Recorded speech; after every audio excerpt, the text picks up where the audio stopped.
பவரோகிணாம் நிதே சர்வ வித்யானாம் ஸ்ரீ தட்சிணாமூர்த்தி குருவே நமக. வணக்கம். ஆடி அமாவாசை. அமாவாசை என்பது தாய் தந்தையரின் இணைவை குறிக்கிறது. பூமியில் சூரியனும் சந்திரனும் ஒன்றாக இணைந்திருக்கக்கூடிய நாள்தான் அமாவாசை. பொதுவாக இருள் சூழ்ந்திருக்கும். இருளிலிருந்து இருளை போக்குவது போல நம்முடைய வாழ்வில் ஒவ்வொரு குடும்பமும் இருளிலிருந்து நாம் விடுபடுவதற்கு நீத்தார் வழிபாடு, அமாவாசை, பித்திருக்கள் வழிபாடு ரொம்ப முக்கியம். எந்த பண்டிகையை வேணாலும் நம்ம தவிர்க்கலாம். ஆனால் மாதந்தோறும் வரக்கூடிய மாதாந்திர அமாவாசை நாம் ரொம்ப கவனமாக இருக்கணும்.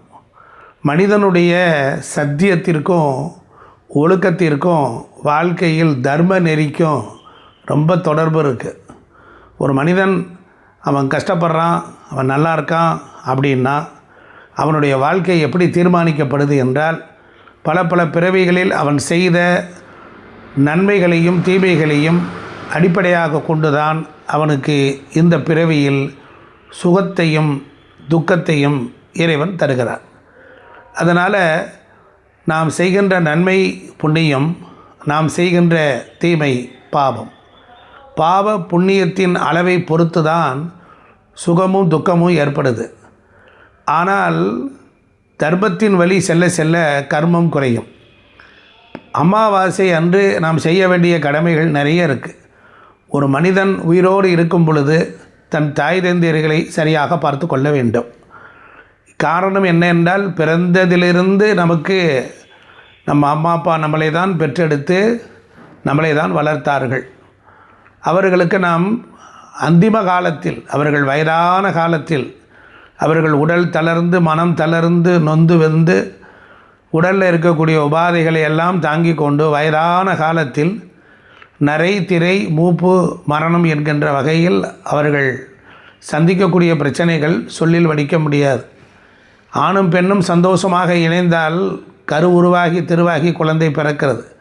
பிறகு அவர்கள் அந்த குழந்தை வளர்ப்பிலேயே காலம் செலுத்துகிறார்கள். தந்தை ஓடி உழைத்து கொண்டே இருக்கிறார், பொருளை ஈட்டி கொண்டு வருகிறார். வீட்டில் இருக்கிற மங்கையோ தாயோ குழந்தை பாலூட்டி சீராட்டி வளர்க்கிறார், கல்விக்கு துணையாக இருக்கிறார். உணவு உண்பதற்கும் குடியிருக்கிற வீட்டை பராமரிப்பதற்கும் அவளுக்கு வேலை சரியாக போய்விடுகிறது. இப்படியாக குழந்தை வளர்ந்து பெரியவர்களாகி அவர்களுக்கு நல்ல வேலை வாய்ப்பும் அதுபோல் திருமணமும் குழந்தை பேரையும் விரும்பி கொஞ்சி மகிழ்கிறார்கள். கடைசியில் மரணப்படுக்கையில் இருக்கிறார்கள். எத்தனை பேர்கள் மரணப்படுக்கையில் இருக்கிற தாய் தந்தையரை அன்போடு உபசரித்து பார்க்கிறார்கள். அவர்கள் இக்காலத்தில் அவர்கள் சுகமாக இருக்க வேண்டும், சந்தோஷமாக இருக்க வேண்டும் என்பதற்காக இடைஞ்சலாக இருக்கிறதே என்று தான் எண்ணிக்கொள்கிறார்கள். அது எவ்வளோ பெரிய தவறு என்பது பின்னாளில் தெரியும். அப்போ ஒரு வயதான காலத்தில் உள்ளவர்களுக்கு மருத்துவ வசதி, அன்பு, அனுசரணை, கனிவு, பணிவு, பாசத்தோடு நல்ல உபசரிப்போடு செய்தால் அவர்கள் மனம் குளிர்ந்து போய்விடுவார்கள். வாழும் பொழுதே அவர்களுடைய ஆசீர்வாதம் சொல்லில் வடிக்கவே முடியாது. ஒருவேளை உயிரோடு இருக்கும்போது நாம் அவர்களை சரியாக கவனிக்க முடியவில்லை.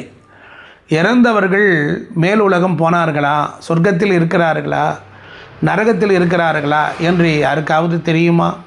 தெரியவே தெரியாது. யார் பார்த்தார்கள்?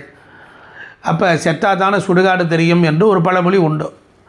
ஆனால் இறந்தவர்கள் மேல் உலகத்தில் புண்ணியம் குறைவாக இருந்தால் அவர்கள் அங்கு சிரமப்பட்டு கொண்டிருப்பார்கள். அதை எப்படி நாங்கள் தெரிந்து கொள்வது என்றால், உங்களுக்கே தெரிந்துவிடும். உயிரோடு வாழ்ந்து கொண்டிருப்பவர்களுக்கு அவர்கள் தாய் தந்தையர் இறந்து போயிட்டாங்க. இறந்து போன பிறகு அவர்களுடைய வாழ்க்கையில் ஏதாவது ஒரு வகைகளில் ஒரு கிராஜுவலாக ஒரு வளர்ச்சி இருக்கான்னு பார்க்கணும். குடும்ப வளர்ச்சி, முன்னேற்றம், பண ஐஸ்வர்யம், அவர்கள் குழந்தை செழிப்பு, அவர்கள் உரிய காலத்தில் தாய் தந்தையர்களாக ஆகுவதற்கு. அதாவது ஒரு பெண்ணை கல்யாணம் பண்ணி கொடுத்துருக்கோம், அந்த போகிற இடத்துல நல்லபடியாக வாழுதா, அது நல்ல குழந்தை பாக்கியம் பெற்றுச்சா, இல்லை அட கல்யாணமே வேகமாக நடந்துருச்சா அப்படின்னு கேட்பாங்க. அப்போ பெரியவர்கள் அன்றைக்கி சொல்லுவாங்க, உங்கள் முன்னோர்கள் சொர்க்கத்தில் நன்றாக இருக்கிறார்கள், அதனால தான் உங்களுக்கு எல்லாம் முறையாக நடந்து கொண்டே இருக்கிறது. ஒருவேளை அவர்கள் நரகத்தில் இருந்தால் இதெல்லாம் தேங்கி கொண்டே இருக்கும்.